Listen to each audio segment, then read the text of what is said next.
vamos a estar en esta parábola famosa del buen samaritano. De hecho, es tan famosa la parábola que se usa la expresión como para describir a ciertos tipos de personas. Las personas que se preocupan por los más necesitados se le dice, oh, es un buen samaritano, ¿sí? O si alguien en alguna ocasión ayuda a un necesitado, le dice, oh, mira, actuó como un buen samaritano, ¿sí? Se usa la expresión comúnmente. Así de famosa es la parábola y así de significativo se tornó lo que la parábola nos enseña. Hoy día yo quisiera que nosotros pensemos al respecto de lo que esta parábola realmente nos enseña y cómo esta parábola nos muestra qué es lo que significa el vivir en misericordia o el vivir la misericordia hacia los demás. Misericordia es una palabra muy interesante porque significa que la persona siente en su corazón la miseria del otro, ¿sí? Misericordia tiene su origen en estas palabras, ¿sí?, latinas. Tiene que ver con sentir en el corazón la miseria del otro. Este es el significado de misericordia. Por lo tanto, aquel que tiene misericordia es porque se pone en el lugar del otro. Y yo creo que esto es muy interesante porque esa es justamente la idea que Jesús quiere expresar en esta parábola. Jesús está hablando aquí sobre el amor. Y en esta parábola hay importantes lecciones sobre el amor. Nos enseña varias cosas sobre lo que significa amar y lo que es de verdad el amor.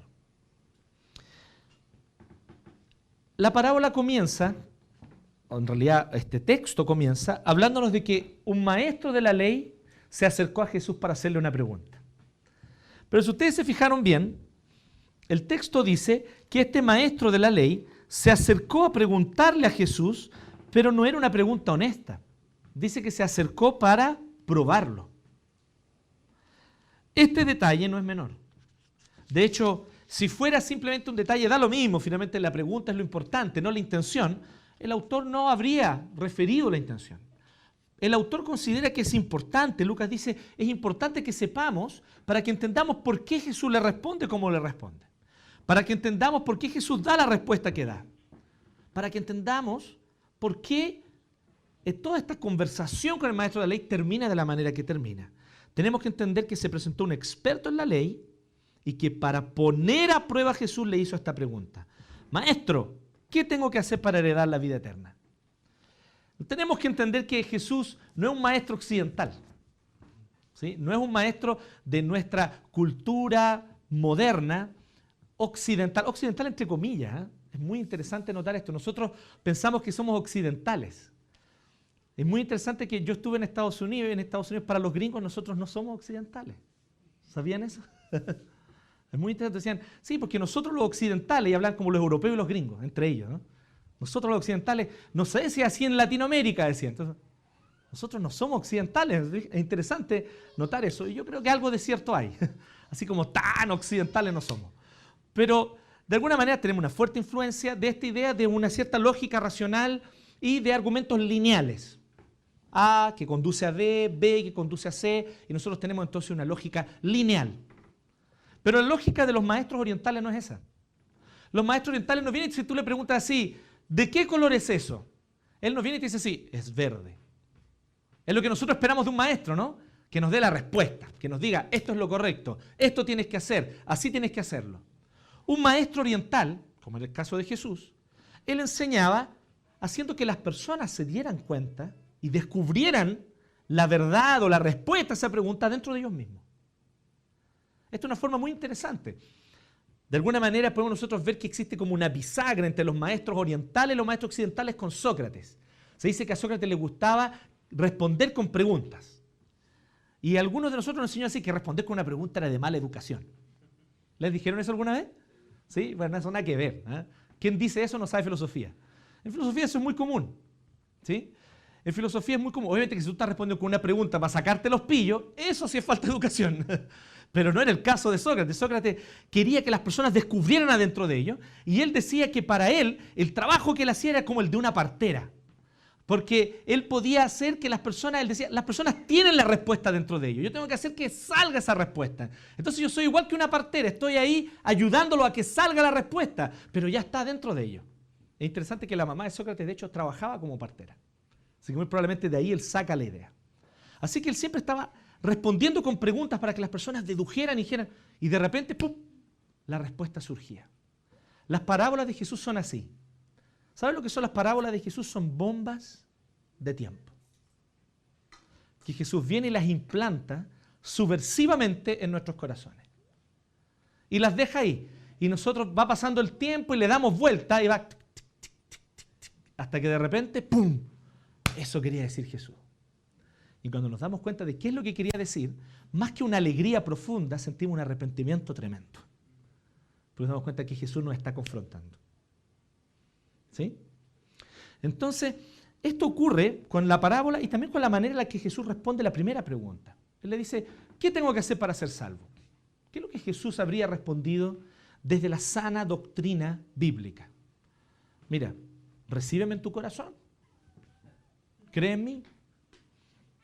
Cree en el acto que yo voy a realizar de aquí a unos meses. Voy a morir en la cruz. Bueno, cuando me veas muriendo en la cruz tienes que saber que lo que yo voy a estar haciendo ahí es pagando el precio por tus pecados. Pero Jesús no responde así. Porque Jesús se da cuenta que no saca nada con decirle a esta persona cuál es la salvación mientras este maestro de la ley no tenga convicción de pecado.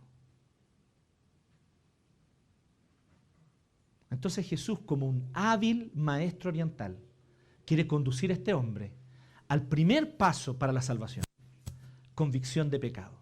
Se dice que en una cierta ocasión, hablando de maestros orientales, un discípulo se acercó a Siddhartha, un jovencito, y le dijo, Siddhartha, maestro, David se parece un poco a Siddhartha, maestro, quiero preguntarte una cosa, ¿qué es la salvación? ¿Qué es la salvación? Ah, ¿quieres saber qué es la salvación? Muy bien, te lo voy a mostrar, acércate. Y lo llevó a un pequeño arroyo que había ahí. Así que vino y trajo al jovencito y dijo, ven, métete al agua conmigo. Y se metieron los dos al agua y le hizo una china. Y lo mantuvo ahí. Y el compadre se trataba de zafar. Siddhartha tenía más fuerza que él en ese momento, así que lo afirmaba. Tenía alguna fuerza así como kung fu, alguna cosa así, ¿no? Y lo mantenía ahí, ¿cierto? Con la barba.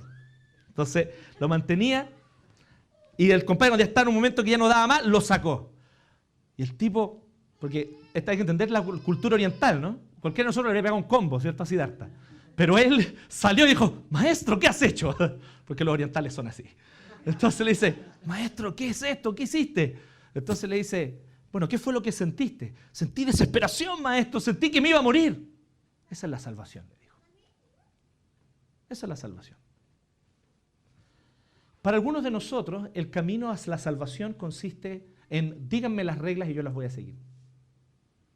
Díganme cuáles son los peldaños de la escalera y yo los voy a subir. Entonces, cuando ya nos acercamos al gran tema, al gran cuestionamiento de la salvación, con esa actitud, Jesús necesita quebrarnos primero y mostrarnos de qué realmente se trata la salvación. Si no, vamos a terminar cayendo en la clásica lógica de repite esta oración, llena esta tarjetita, pone la fecha, hoy día fuiste salvo. ¿Sí? Y sabemos que esa lógica no salva a mucha gente. Mucha gente toma una decisión emocional, están ahí o se entusiasman, pero en realidad no hay verdadero arrepentimiento, no hay verdadera conversión. Así que Jesús desafía al maestro de la ley y lo quiere despertar en él convicción de pecado. Entonces le dice, ¿qué ves tú en la ley? Dime tú. Tú eres un máster de la ley. Tú tienes el PhD. Dime tú, ¿qué es lo que tú ves? Y el maestro le dice, bueno, amarás al Señor tu Dios con todo tu corazón, con toda tu alma, con todas tus fuerzas y a tu prójimo como a ti mismo. Muy bien, le dijo Jesús, intenta, hazlo. ¿Se fija lo que Jesús está haciendo, no? Le está diciendo al maestro de la ley, ok, ahí está, vívelo. Ama a Dios sobre todas las cosas. Ama a Dios con todo tu ser. Y ama a tu prójimo como te amas a ti mismo. Dale, anda. El maestro por algo tenía un PhD. Así que él viene y dice, no puedo hacer eso. Esto es imposible. No voy a poder vivir esto. No puedo amar a Dios con todo mi corazón, con toda mi alma, con todas mis fuerzas. No puedo. Amar a mi prójimo de la manera como me amo a mí mismo, menos de haber pensado él. Y por eso que el texto dice lo siguiente, que él tratando de justificarse, o sea, todavía está peleando con esta verdad, todavía está peleando con esta Pequeña pero poderosa verdad. Eres pecador. Eso es lo que más cuesta del Evangelio. A mucho lo que más nos cuesta es eso, porque es lo que destruye tu orgullo, tu autosuficiencia. Y ahí Jesús está tratando de mostrarle esta primera, profunda y fundamental verdad. Eres pecador y no te puedes salvar a ti mismo. Y él está peleando con eso, así que él viene y dice, bueno, ¿quién es mi prójimo? Muy buena pregunta. ¿Dónde está el límite de a quienes debo amar? El maestro le dice, yo amo a mi hijo. Podría dar mi vida por él. Yo amo a mi esposa. Soy capaz de negarlo todo y de sacrificarme para que ella pueda vivir y para que ella pueda tener felicidad. Amo a mi papá. Mi padre es anciano, necesita cuidados y yo me preocupo de él todos los días. Y Dios sabe que yo podría arrancarme el corazón para hacer que mi papá tenga una vejez buena. Así que, ¿quién es mi prójimo? ¿Dónde está el límite? Porque yo amo. Yo sé amar. Y yo creo que es la misma respuesta que cualquiera de nosotros daría. Hay varias mamás aquí. Si sus hijos están con riesgo de muerte, ¿no preferirían morir ustedes en vez de ellos? ¿No preferirían mejor, mire, si hay que optar y si hay una opción de que mi hijo viva muriendo yo, mejor muero yo? ¿No es así como un papá, como una mamá siente? Entonces, si nosotros nos ponemos en esto, si nosotros nos ponemos en este lugar, nosotros decimos, es razonable la pregunta del maestro de la ley. Así que Jesús le da una gran lección sobre qué es el amor, qué es la misericordia, qué significa amar al prójimo como a uno mismo. Y la respuesta final es sorprendente. A dónde nos lleva la parábola de Jesús es sorprendente. Porque Jesús muestra básicamente tres cosas sobre la misericordia. Jesús muestra básicamente tres cosas. La primera es cuál es la necesidad de la misericordia. ¿Por qué es necesaria? La segunda, el alcance de la misericordia. Hasta dónde la misericordia y el amor al prójimo debe llegar.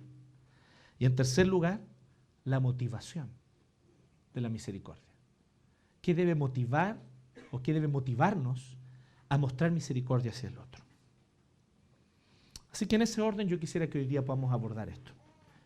En primer lugar, ¿cuál es la necesidad de mostrar misericordia? Es necesario mostrar misericordia porque la misericordia es esencial a una vida verdaderamente salvada, que verdaderamente ha nacido de nuevo. El corazón del verdadero cristiano inevitablemente muestra misericordia.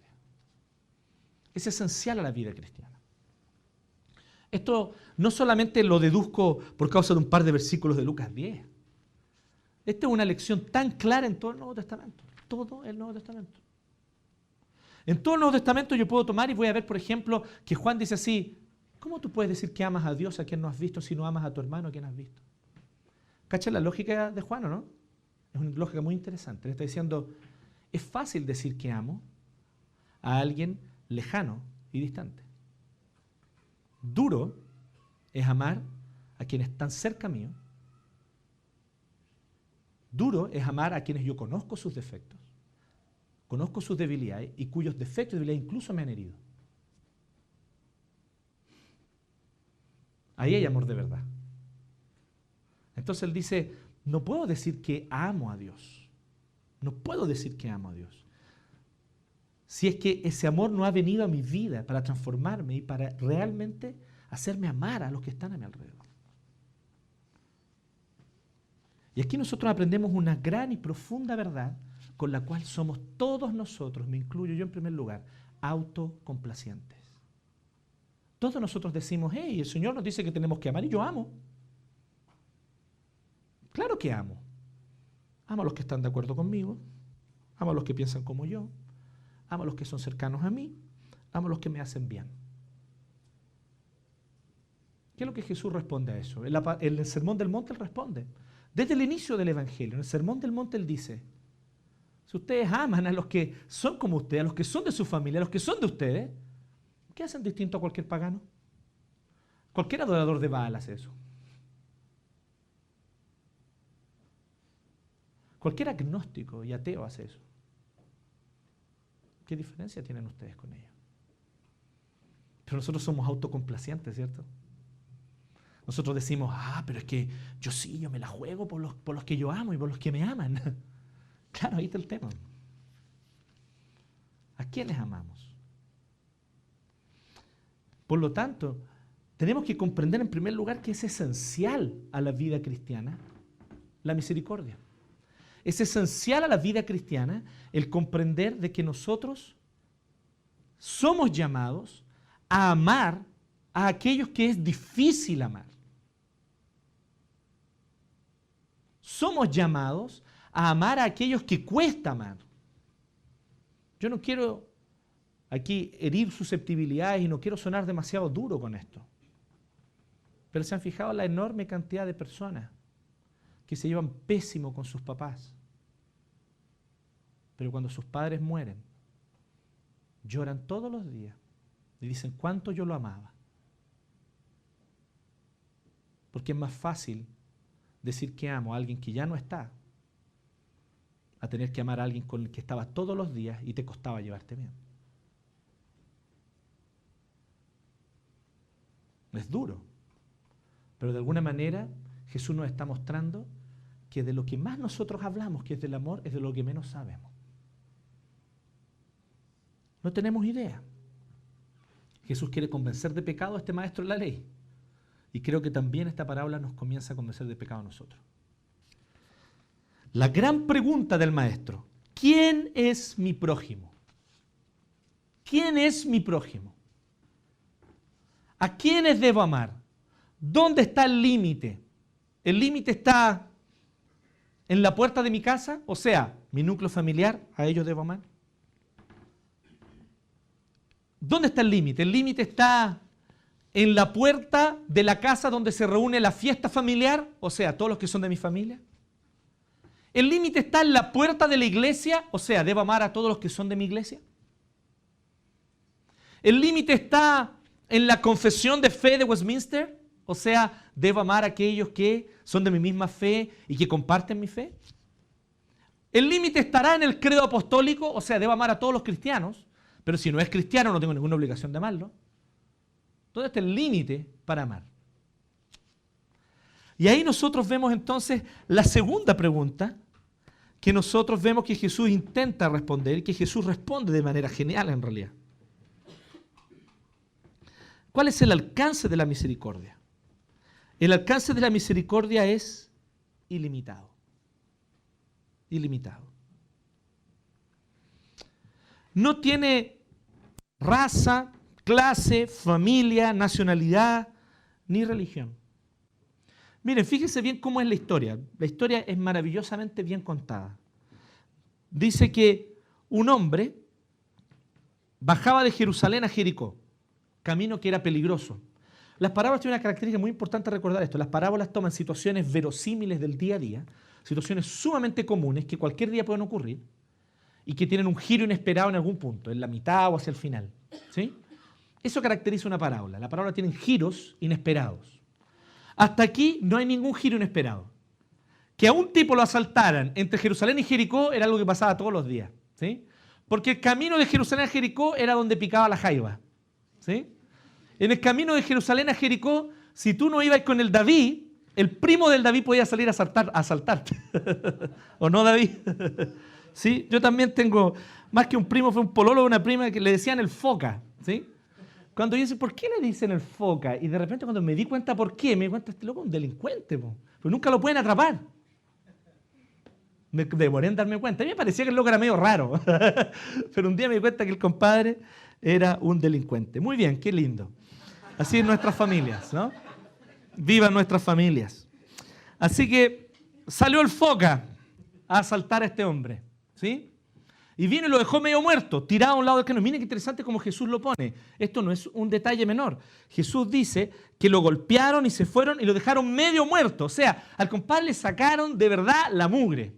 Y lo dejaron en tal estado que si tú veías rápido, pues podía ser incluso un muerto. Esto es un detalle que no es menor. Porque entonces pasa un sacerdote y pasa también un levita. Y estos dos, por instrucción de la ley de Moisés en el Levítico, no podían tocar cuerpos muertos o de otra manera estaban prohibidos de servir en el templo por 7 días. Yo sé lo que tú y yo pensamos cuando leemos esta parábola. Maldito sacerdote. Oye, este levita, ¿cómo es posible? Pero tú habrías hecho lo mismo y yo también. No nos apresuremos en juzgar. No nos apresuremos en juzgar. Nosotros vemos a estos tipos y decimos, ¿cómo es posible? Pero nosotros vemos situaciones en nuestra calle todos los días y pasamos de largo por ellas, ¿o no? Y tenemos las mejores excusas. Es que yo estoy apurado, es que me estoy yendo a otro lado, es que no puedo ahora. ¿Sí? Había un video impactante de un tipo que creo que, no sé si llegó a morir o casi murió en Nueva York, pidiendo ayuda. El video está grabado por las cámaras de la calle y las personas pasan. Está amaneciendo en Nueva York y las personas van pasando, pero están todos apurados. Yendo al trabajo, yendo a algún lugar. Y el tipo se desangró, creo que hasta morir o casi morir. No recuerdo exactamente cómo fue el final de la historia, pero el video anduvo circulando hace unos meses ahí por internet. Todos nosotros tenemos muy buenas excusas. Tenemos muy buenas excusas. Es interesante notar que ellos van y su trabajo consiste en servir en el templo. Nadie que ha tocado un cuerpo muerto puede servir en el templo por 7 días. Así que tal vez el sacerdote o el levita pensaron así, oye, voy a pasar rapidito y cuando llegue a Jerusalén voy a dar aviso para que vengan a buscarlo. ¿Sí? Pero también la manera en que Jesús pone esto es muy interesante. Es como si Jesús conociera la naturaleza humana, y de hecho la conoce, de una manera tan perfecta, ¿no es cierto? Miren cómo él describe. Dice que resulta que viajaba por el mismo camino un sacerdote quien al verlo se desvió y siguió de largo. Lo mismo dice del levita. Dice que así también llegó a aquel lugar un levita y al verlo se desvió. O sea, la idea un poco es que el compadre estaba en el camino. Y estos vieron y dijeron, oh, y siguieron. La idea es que de alguna manera ellos hicieron los giles. Pero por muy los giles que se hicieran, el compadre estaba en la mitad del camino y ellos tenían que desviar el cuerpo. O sea, no era una cuestión que, oye, no, es que no lo vi, ¿eh? Iba distraído, es que justo iba aprendiendo de memoria el Levítico 16. Entonces, es difícil, yo estaba concentrado en otra cosa. Así que por eso no lo vi. Entonces, por un lado está el tema de que es una excusa que no lo atiendan. Son excusas baratas, ninguna excusa va a servir en realidad. Pero por otro lado son las excusas que tú y yo habríamos presentado. Entonces, sí, por un lado la actitud del sacerdote y del levita son condenables, no voy a negar eso, son condenables. Pero cuando los condenamos a ellos, nos condenamos a nosotros. Porque son las mismas excusas que nosotros presentamos para no ayudar al que necesita. Pero entonces hay un giro. Y aquí viene el giro inesperado. Pero un samaritano que iba de viaje llegó a donde estaba el hombre.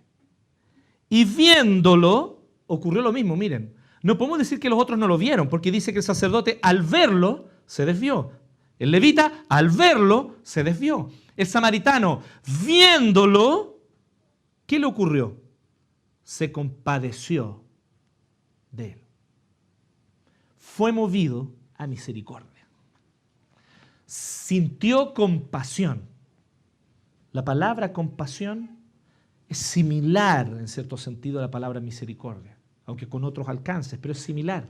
Si nosotros vemos etimológicamente, la idea de compasión es sentir el mismo dolor. ¿Sí? Entonces el prefijo com tiene que ver con dos cosas que se unen, que están juntas, ¿sí? Que coinciden. Y pasión se refiere a dolor, ¿sí? Como la pasión según San Mateo de Bach, ¿sí? Entonces el dolor que Jesús sintió en las últimas horas. Así que si nosotros entendemos la idea de la compasión, es sentir el dolor del otro. Así que él lo vio y sintió el dolor del otro como propio. Fíjense lo similar que es con la idea de la misericordia. Sentir en mi corazón la miseria del otro. Eso mueve la misericordia. La diferencia tal vez que la misericordia, Arthur Pink dice esto, es que la misericordia son acciones y actitudes concretas. Se muestra de manera concreta en acciones, actitudes. Mientras que la compasión es un sentir profundo que nos lleva a tener actos de misericordia. Entonces ambas cosas están íntimamente relacionadas. Él lo vio y vio un tipo tirado ahí, un judío. Esto no era el siglo XX. Siglo I en Palestina. Un judío era fácilmente identificable por sus ropas. Y hasta el día de hoy más o menos, ¿no? Algunos judíos, bueno, los hasídicos dejémoslos aparte, ¿no? Los hasídicos, como bien decía un humorista judío, decía, lo bacán de ser hasídico es que no hay que levantarse a la mañana y decir qué me voy a poner hoy día, ¿no? Siempre se ponen el gorro negro, la camisa blanca. Bueno, pero los otros judíos, ¿sí? Que no son los hasídicos, sino los otros judíos, a veces andan con algunas ropas por debajo donde tienen que ponerse unos nudos que representan la ley. Así que a veces se le puede ver debajo de la polera que están con estos nudos colgando, ¿sí? Pero en ese tiempo era mucho más notorio aún. Andaban con unas especies de pulseras que hablaban de la ley, andaban probablemente, muy probablemente con algo aquí en la frente que también tenía la ley escrita. Así que ellos eran fácilmente reconocibles por su vestimenta. El samaritano y el judío tú los podías ver caminando de lejos y sabía, este judío, este samaritano, por cómo estaban vestidos. Así que el samaritano vio y vio un judío. Y los samaritanos y los judíos se odian. Los samaritanos y los judíos se odian. ¿Sí? Así que en más de una manera, nosotros podemos decir que los samaritanos eran una raza despreciable para los judíos. Pero al mismo tiempo los samaritanos guardaban un tremendo rencor y una ira contra los judíos. Así que imaginemos esto, franja de Gaza, y hay un judío tirado en el camino que fue asaltado y un palestino pasa por el lado y lo ve.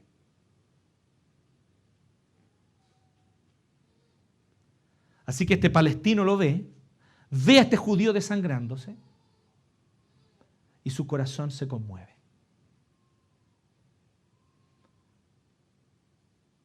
No es la escena que nosotros vemos hoy día, ¿no?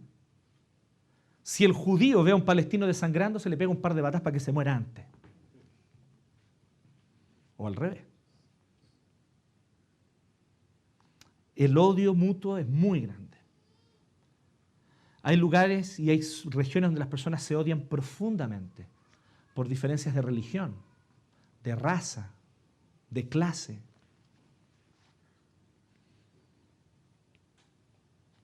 Qué importante es que nosotros tengamos y prestamos mucha atención al hecho de que hay muchos lugares y muchos espacios en nuestras propias vidas donde nosotros marcamos claras diferencias entre ellos y nosotros. Y este era el caso entre los judíos y los samaritanos. Se odiaban mutuamente. No era solo que los judíos odiaban a los samaritanos también odiaban a los judíos. Pero él vio a este hombre judío y no vio un judío. ¿Saben qué es lo que él vio? La palabra se compadeció de él. Sintió compasión implica lo siguiente, que él se vio a sí mismo ahí. Él vio a su papá. Él vio a su hijo.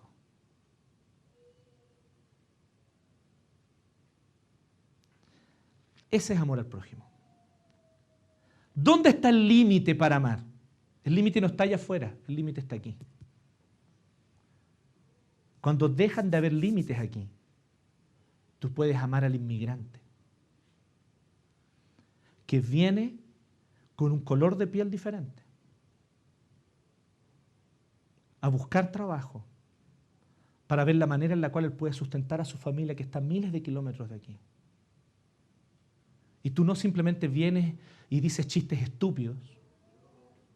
Tú no vienes y simplemente te cierras a la idea de poder ayudarlos porque dices, bueno, ¿quién tiene que hacerse cargo de eso? Es el gobierno. Sino que comprendes que están viviendo un profundo dolor y puedes ver que allí, en ese dolor, estás tú, está tu papá, está tu hijo. Porque el hecho de que tú y tu familia no se hayan tenido que trasladar a otro país para buscar mejores oportunidades de trabajo es solo gracia y misericordia de Dios.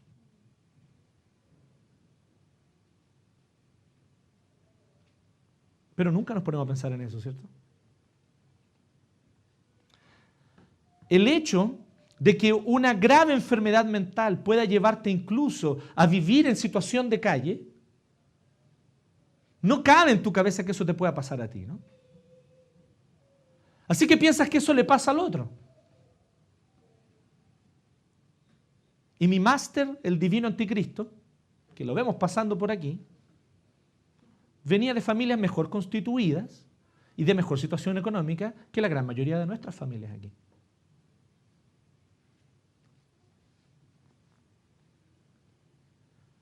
¿Qué tipo de situaciones pueden llevar a alguien a quedar, no solo literalmente, sino metafóricamente, de muchas maneras, tirado a un lado del camino? ¿Qué es lo que este hombre le provee? Miren lo que dice. Dice que se acercó. En primer lugar, lo ve y siente compasión. Y porque siente compasión, se acerca. Y aquí está la respuesta a la tercera pregunta. Porque lo tercero que tenemos que preguntarnos cuando vemos esta parábola es cuál es la motivación de la misericordia. Y yo les voy a decir algo. Los sacerdotes y levitas eran los encargados de la salud pública en Israel. ¿Sabían eso? Vean la Biblia. Ellos eran los que diagnosticaban las enfermedades y los que decían cuál debía ser el tratamiento. Todo eso está establecido en el Levítico. Ellos decían si una persona estaba leprosa o no. Ellos decían si una determinada persona estaba muerta o no. Si tú encontrabas un cuerpo en el camino y llamabas al sacerdote, el sacerdote tenía que ir y confirmar si había muerto o no. El sacerdote estaba encargado de la salud pública. Así que pensemos en esto. Y conocían la ley. Y la ley decía, tendrás misericordia de todo aquel que la necesite. Y este era un hermano suyo, un hermano judío. No tenía ni siquiera excusa, pero aún así no habría excusa porque incluso la ley decía que había que compadecerse del extranjero. Ellos conocían la ley. Tenían conocimiento teológico. Tenían el cargo para preocuparse del tema, porque eran los encargados de la salud pública. Pero nada de eso fue suficiente para moverlos a hacer algo por el hombre que estaba tirado. ¿Qué es lo que nos mueve? No es el conocimiento. ¿Qué es lo que nos mueve? No es saber que hay un deber y una responsabilidad. ¿Qué es lo que nos mueve? Tampoco es el cargo. Porque eres diácono, entonces, la persona que es diácono se va a preocupar. No necesariamente. ¿Qué es lo que nos mueve a mostrar misericordia concreta hacia alguien? Lo que le ocurrió al samaritano. Sentir compasión. Sentir en el corazón el dolor del otro.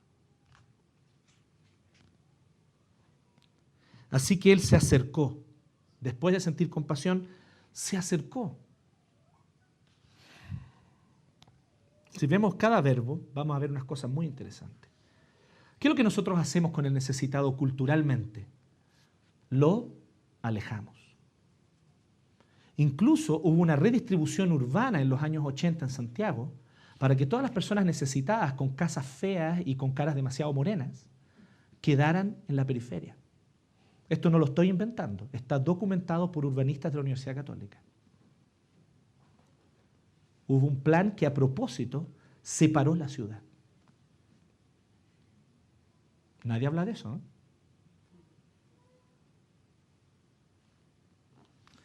Así que si nosotros vemos esto, nosotros decimos, ¿nos acercamos al necesitado o más bien tratamos de mantenerlo lo más lejos posible para no verlo? Porque mientras más alto el muro y si arriba más encima tiene cerco eléctrico, menos vamos a ver lo que está ocurriendo. Más seguros aparentemente nos vamos a sentir, ¿no? Pero incluso si pensamos de esta manera bien egoísta, ¿cuánto tiempo van a durar esos muros?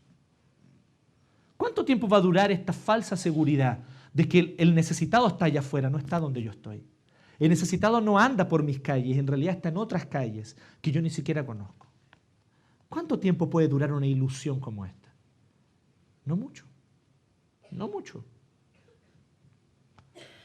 Tim Keller dice, si nosotros miramos bien la historia de la humanidad y vemos toda la cantidad de guerras, masacres, plagas, las distintas situaciones económicas, las debacles económicas que han ocurrido en el mundo y que han empobrecido a mucha gente, que de repente de la noche a la mañana mucha gente lo pierde todo, vamos a ver que son la excepción aquellas personas y aquellas familias que no han sufrido necesidad.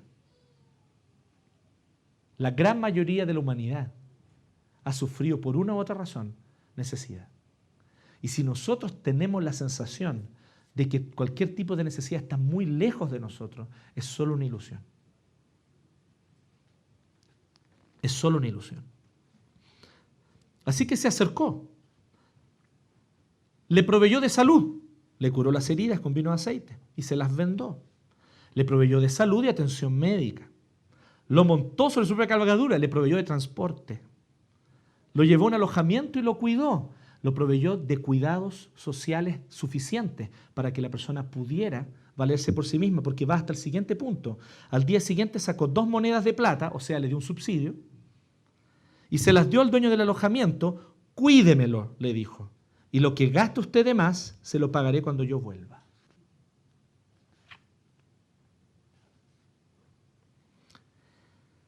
Así que se preocupó alguien que era un desconocedor de la ley, comparado con el sacerdote y el levita sobre todo, alguien que no estaba obligado por las mismas leyes que el pueblo de Israel estaba obligado. Él cumplió las leyes del pueblo de Israel, probablemente en ignorancia, porque él no tenía el conocimiento del sacerdote y el levita, pero tenía el corazón necesario. ¿Se acuerdan cuando hablamos de las leyes de Israel y de cómo estas leyes estaban provistas para proteger al necesitado?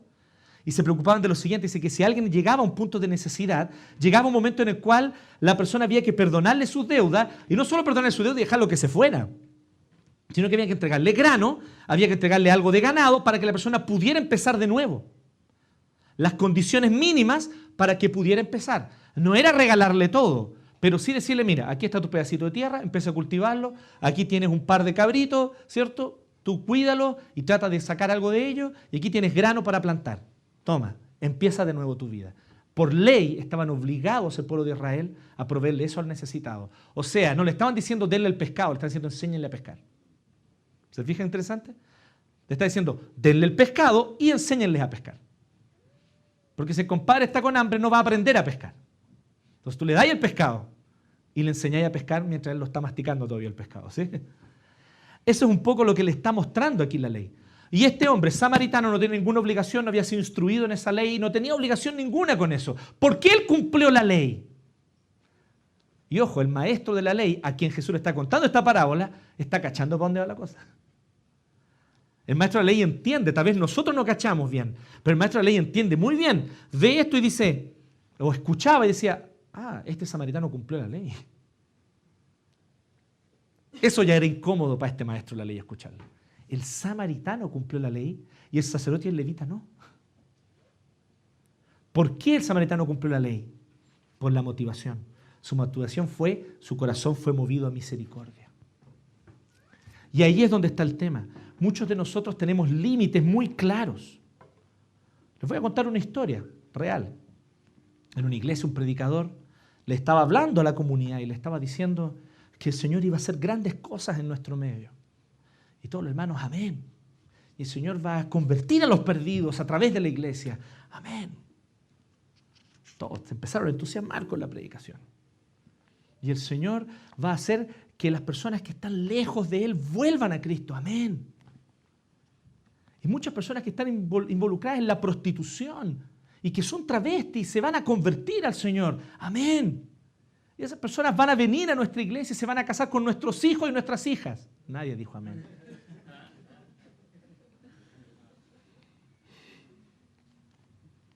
¿Queremos ver la conversión de los perdidos? Allá lejos. Queremos verla para sacarles una foto y después enviarla, ¿cierto? Para que en todas las iglesias digan, oh, qué lindo lo que hacen. ¿Sí? Lo mismo que hacían los misioneros de antes, ¿no? Le sacaban la foto a un montón de indios, ¿cierto? Vestidos como occidentales. Se convirtieron, ¿ven? Están con corbata y camisa, están convertidos. Nosotros tenemos un serio problema. Tenemos un serio problema de no saber que el límite del amor lo ponemos nosotros en nuestro propio corazón. Y que cuando nosotros vencemos esa barrera y comenzamos a entender que la persona que es de otra nacionalidad, que la persona que es de otra clase social, que la persona que nació y se crió en un contexto familiar absolutamente distinto al mío, él también es igual a mí, mientras yo no entienda eso, mi corazón no será movido a misericordia. Y mientras mi corazón no sea movido por la compasión, yo no voy a actuar como este samaritano actuó. Por eso que Jesús le da vuelta a la pregunta al final. ¿Se fijaron en ese detalle? Dice que después de esto le hace la siguiente pregunta en el 36 al maestro de la ley. Le dice, ¿cuál de estos tres piensas que fue el prójimo del que cayó en manos de ladrones? Miren la pregunta. Jesús le dio vuelta a la pregunta al maestro de la ley. El maestro le preguntó, ¿quién es mi prójimo? Pero Jesús le responde, no se trata de quién es tu prójimo, el límite no está allá afuera, el límite está en ti. La pregunta es, ¿eres tú prójimo del otro? Ser prójimo no es tener una actitud pasiva, no es ser un objeto pasivo a quien yo amo. Ser prójimo es un desafío de Jesús a tener una actitud activa de amor hacia el otro. Todavía no hemos entendido que el amor es un acto que solo un sujeto puede hacer y puede realizar. Un sujeto que toma una decisión clara, toma una decisión valiente, toma una decisión consciente de amar. Y aquel que sabe amar y que toma la decisión de amar, los límites y las barreras para amar se caen por sí solas. Se caen. Erich Fromm tiene un maravilloso libro que ustedes siempre lo van a encontrar en cualquier lugar de libro usado. Se llama El arte de amar. A $2 lo van a comprar. Cómprenlo, léanlo. Maravilloso libro. No hemos entendido, dice Erich Fromm, que amar es un arte. Pensamos que nosotros sabemos amar naturalmente. Claro, porque amamos a la mamá, amamos al papá, amamos al hermano. Después nos casamos, ¿cierto? Y podemos amar al hijo, podemos amar a la esposa. Pero nosotros no hemos entendido de que el amor no brota naturalmente, el verdadero amor. El verdadero amor consiste en reconocer al otro como un otro y amarlo en su otredad, siendo distinto, siendo diferente, no siendo como yo, no pensando lo que yo pienso, no estando de acuerdo conmigo e incluso teniendo debilidades que me hieren. Pero si nosotros no aprendemos a amar a los que nosotros tenemos al lado nuestro, no tenemos moral para cruzar la calle e ir a tratar de amar al que está allá. No hemos aprendido a amar aún. El límite no está puesto allá afuera. El límite no está en una regla. El límite no está en un plan eclesiástico. El límite está en nuestros corazones. Allí está el límite. Y ese es nuestro problema. Cualquiera se puede conmover con una foto de un niño africano pasando hambre, porque no estamos allá con él.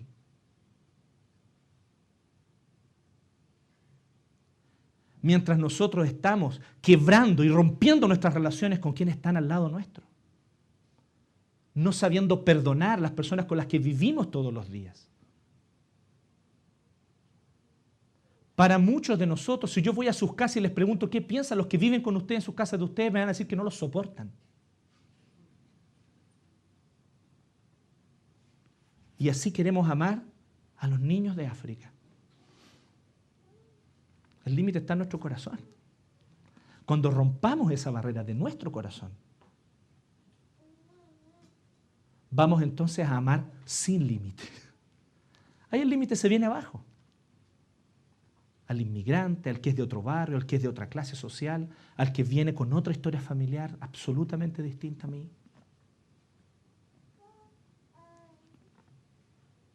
Tenemos un límite y este límite está en nuestro corazón. Por eso Jesús nos hace la pregunta a cada uno de nosotros ahora. La pregunta no es ¿quién es mi prójimo allá afuera? ¿Quién es el objeto del amor? La pregunta es ¿eres tú un sujeto que sabe amar? ¿Quién fue el prójimo del que cayó en manos de ladrones? El maestro de la ley se siente tan humillado porque él se dio cuenta de lo que Jesús le acaba de enseñar. la bomba de tiempo funcionó, hasta cierto punto por lo menos, y este maestro de ley le dice como a regañadientes, el que se compadeció de él. Ni siquiera se atreve a decir el samaritano. ¿Quién te parece que fue el prójimo? El que se compadeció de él. ¿Se fijan la ironía de cómo cuenta Lucas esto? Con rabia, a regañadientes, dice el que se compadeció, y Jesús entonces lo remata. Entonces anda y haz lo que hizo el samaritano. Anda y sé un samaritano para los otros. Y así es como Jesús cambió el significado de la palabra samaritano forever. ¿Sí o no? Cuando tú decías en ese tiempo del siglo I, oye, samaritano, ¿cómo sacarle la madre al compadre? Ahora tú dices, oye, eres un samaritano, y uno se siente incluso halagado, le da vergüenza, chuta, no, hice lo que tenía que hacer nomás, no, por favor. Es interesante eso, ¿no? ¿No les parece interesante lo que Jesús hace, cómo Él cambia la lógica de las cosas, cómo Él transforma? Hasta los significados de las palabras son cambiados. Porque nosotros debemos comprender lo que Jesús nos muestra aquí. Que el límite para amar lo hemos puesto nosotros. Entonces el desafío que yo quiero presentarles a cada uno de ustedes, maduremos. Porque solo un carácter maduro sabe amar. Dejemos la infantilidad adolescente. Vamos y amemos a los niños de África. Vamos y amemos a los haitianos que están sufriendo. Y ni siquiera sé amar a mi mamá, no sé amar a mi familia. O tal vez lo sé amar, pero no sé amar a mi hermano que se sienta conmigo en la iglesia. No sé soportar las debilidades de aquel que está junto a mí. El rencor me consume de tal manera que me separa y me aísla de todos. No. No va por ahí el tema. El tema va por transformar el corazón. Entonces, ¿te fijas lo que Jesús está mostrándonos aquí? Que ninguno de nosotros es capaz de hacer lo mismo que el samaritano. A no ser que nuestro corazón sea transformado. Porque hubo uno que sí lo hizo. Hubo uno que no teniendo absolutamente ninguna obligación con personas de una calaña muy inferior, se hizo como ellos, vivió como ellos y dio su vida por ellos. Es Jesucristo. Jesucristo es mejor que el buen samaritano. Porque no solamente se preocupó y quedó todo sucio con la sangre del hombre que se estaba desangrando en el camino, sino que Él, por salvar a aquellos que eran sus traidores, a aquellos que eran sus enemigos, a aquellos que le odiaban de corazón, Él, por salvarlos a ellos, derramó y ensució su cuerpo y sus vestidos con su propia sangre. Porque Él no solamente dejó 2 monedas para que el dueño del mesón lo cuidara, sino que Él derramó su sangre y derramó su vida y pagó el precio más alto que existe en el universo para que tú y yo no fuéramos a un lugar que merecíamos ir. Porque merecíamos el infierno, merecíamos la condenación, merecíamos ir a condenación eterna. Pero Él puso su vida, no puso 2 monedas. No solamente vino y perdió tiempo, porque este samaritano iba a algún lugar. Para que este samaritano estuviera en un camino de judíos, ¿saben cuál es la única explicación? Él estaba comerciando. Porque la única razón por la que un samaritano se iba a meter a territorio judío era por razones de comercio. Él perdió un día de trabajo, 2 días a lo mejor de vender sus cosas. Sí, fue un costo alto, pero el costo de Cristo fue mucho mayor. Él pagó un costo altísimo. Él pagó el mayor costo que existe para salvar a ti, que escupiste en su rostro, que le diste la espalda, que lo traicionaste y que tomaste todos los dones que Él te dio para rebelarte contra Él. Te dio la inteligencia y tú maquinando formas de ir contra Dios. Te dio el habla y tú blasfemando contra tu Dios. Te dio el cuerpo y tú usándolo para los placeres hedonistas en vez de servir al prójimo, en vez de servir al otro. Y en el camino llenándote la boca con discursos políticos sociales. y nunca has hecho nada por el necesitado, porque así de hipócritas somos. Y Jesús, en silencio, dio su vida, fue a la cruz, derramó su sangre, sin ningún acto de gran elocuencia, en las márgenes del imperio. No fue en la plaza principal de Roma, ¿no? En un monte perdido en Palestina. Cambió la historia de la humanidad. Por lo tanto, solamente es capaz de sentir compasión por otro aquel que ha entendido que hubo compasión hacia él. ¿Sabes por qué no tenemos compasión y no mostramos misericordia hacia los demás? ¿Sabes por qué yo no hago eso?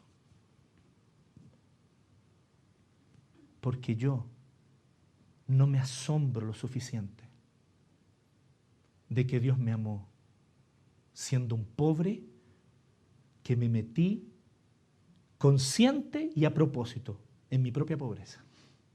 Porque nosotros hacemos esa diferencia, ¿no? Entre pobres que merecen ayuda y pobres que no la merecen. Bueno, Jesús dio su vida por pobres que técnicamente no merecían su ayuda. Porque nosotros nos metimos en la miseria por nuestra decisión. ¿Sí o no? Para Jesús no existe esa diferencia. Entonces, cuando nosotros entendemos bienaventurados los pobres en espíritu, porque de ellos es el reino de los cielos, entendemos, yo entiendo, Jesús está hablando de mí. Yo soy un pobre en espíritu.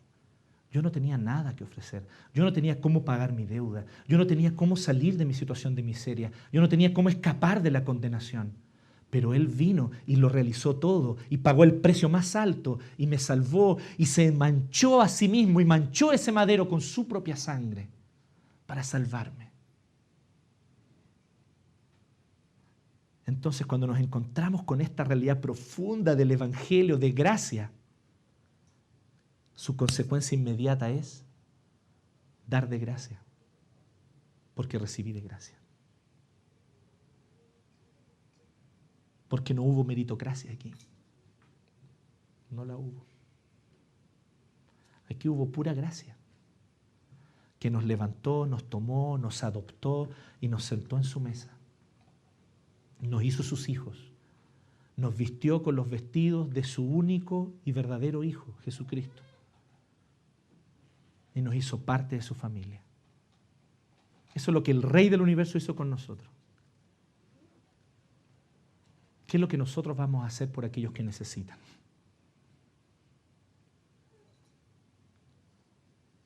Tenemos que empezar a pensar. Si lo primero que el mensaje de hoy produce en tu corazón es convicción de pecado, entonces estás empezando a recorrer el camino por el lado correcto. Porque por ahí hay que empezar. Porque fue por ahí por donde Jesús empezó. Fue por ahí donde Jesús invitó a este maestro de ley que empezara. Primero, arrepiéntate. Y entonces vas a entender que eras un pobre desvalido del cual el Dios del cielo tuvo misericordia. Y entonces vas a vivir misericordia naturalmente hacia los demás. Oremos. Oremos.